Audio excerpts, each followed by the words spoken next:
kanyang mga tupa.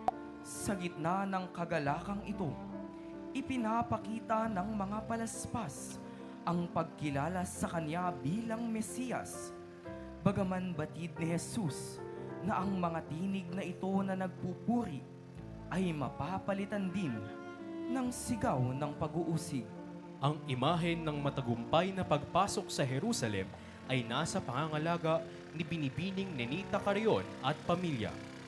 Panginoong Jesus, anak ni David at hari ng Israel, Kaawaan mo kami. ang pagtangis ni Jesus sa Jerusalem.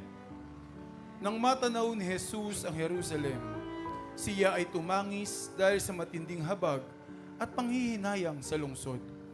Batid niya ang napipintong pagwasak nito at ang pagdurusang sasapiti ng mga mamamayan dahil sa katigasan ng kanilang puso na hindi kumikilala sa kanyang pagdating bilang Mesiyas na tanging magliligtas sa kanila mula sa kapahamakan at magbibigay ng kapayapaan.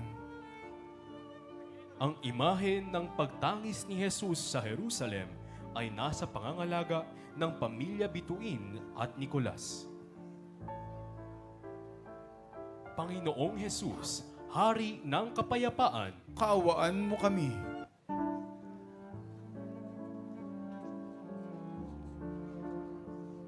ang paglilinis ni Jesus ng templo. Pagdating ni Jesus sa Jerusalem, dinatnan niyang ginagawang palengke ang loob ng templo.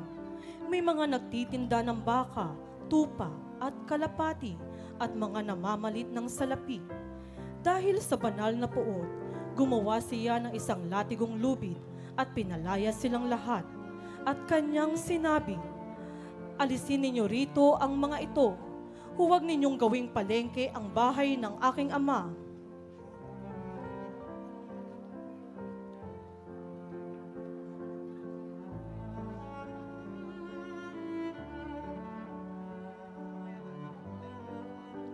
Ang imahen ng paglilinis ni Jesus ng templo ay nasa pangangalaga ni Ginoo at Ginang John Carlo at Pamela Manuel at pamilya.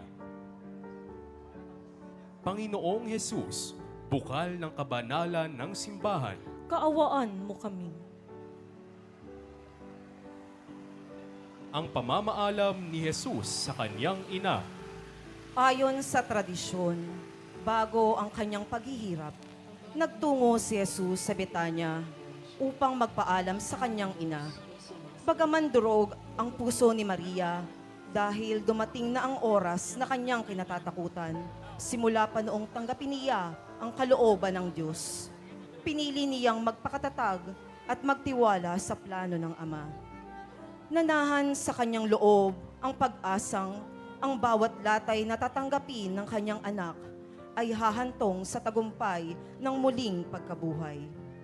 Sa kanilang paghihiwalay, nananatiling magkabuklod ang kanilang mga puso sa iisang layuning iligtas ang sangkatauhan. Ang imahen ng pagpapaalam ni Jesus sa kanyang ina ay nasa pangangalaga ni Ginoo at Ginang Noel at Alice Lu Chavez at pamilya. Panginoong Jesus, aming pag-asa sa gitna ng paalam, Kaawaan mo kami. ang paghahati ni Jesus ng tinapay.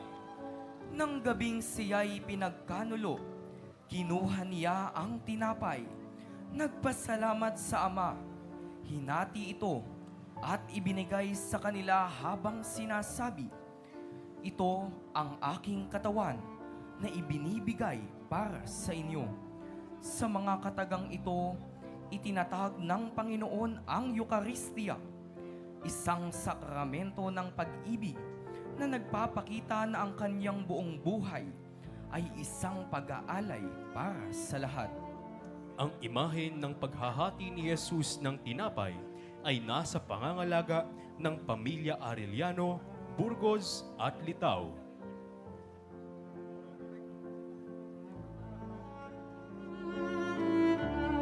Panginoong Jesus, tinapay ng buhay, kaawaan mo kami.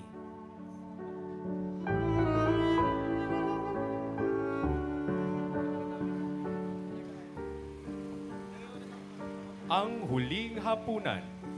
Nang gabi bago ang kanyang pasyon, tinipon ni Jesus ang kanyang mga alagad upang pagsaluhan ang huling hapunan, kung saan itinatag niya ang banal na Eucharistia at ang sakramento ng pagpapari.